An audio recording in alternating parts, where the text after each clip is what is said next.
Descansando en Dios. Mateo capítulo 22 versículos 35 y 36. Y uno de ellos, intérprete de la ley, preguntó por tentarle diciendo: Maestro, ¿cuál es el gran mandamiento en la ley?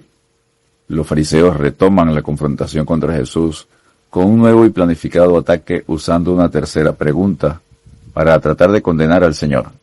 Jesús aprovechará este momento para declarar que el amor ágape, el amor de Dios, es el supremo requisito divino de los hombres, tanto con relación hacia Él mismo como en relación a los demás seres humanos.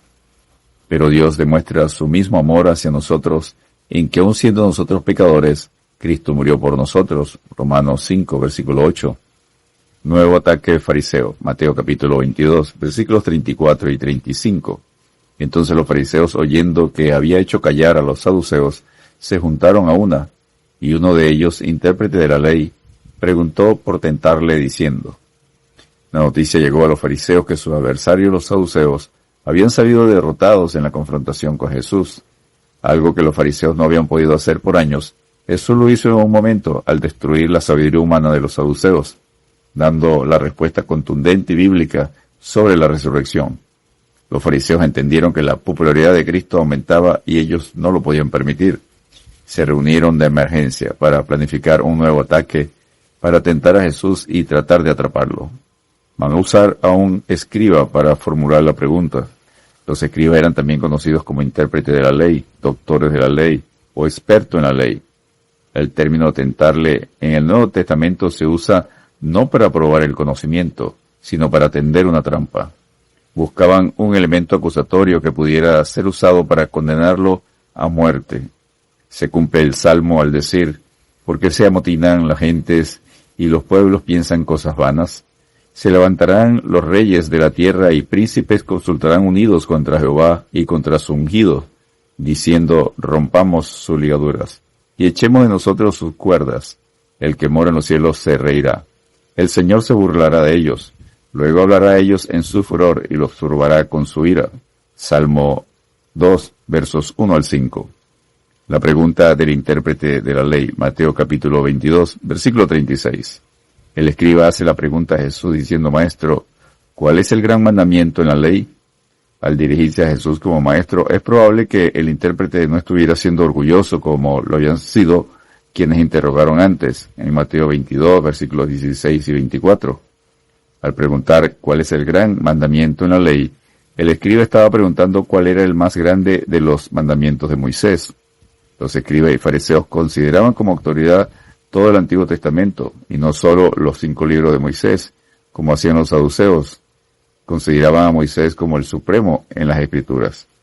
Por eso se decía que los escribas y los fariseos se sentaban en la cátedra de Moisés, Mateo capítulo 23, versículo 2, ya que ésta representaba la autoridad definitiva en el judaísmo. Los rabinos habían dividido los 613 leyes mosaicas en 248 leyes afirmativas, una por cada parte del cuerpo humano, como ellos suponían, y 365 leyes negativas, una por cada día del año. El propósito del escriba era hacer responder a Jesús cuál de los 613 mandamientos era para él de mayor importancia. Si daba mucha importancia a un mandamiento, podían acusarle de tener en poco los restantes. Si su opinión no coincidía con los fariseos, lo acusarían de indocto y liberal. Pero los atacantes serían sorprendidos, porque la sabiduría de este mundo es insensatez para con Dios, pues escrito está: y él prende a los sabios en la astucia de ellos. 1 Corintios capítulo 3, versículo 19. La respuesta del Señor, Mateo capítulo 22, versículos 37 al 40. Jesús les dijo: amarás al Señor tu Dios con todo tu corazón y con toda tu alma y con toda tu mente. Este es el primero y grande mandamiento. Y el segundo es semejante: amarás a tu prójimo como a ti mismo.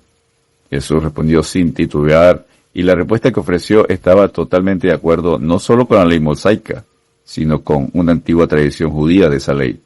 La orden amarás al Señor tu Dios con todo tu corazón y con toda tu alma y con toda tu mente formaba parte del Shema, en hebreo oye, llamada así porque empieza con oye Israel.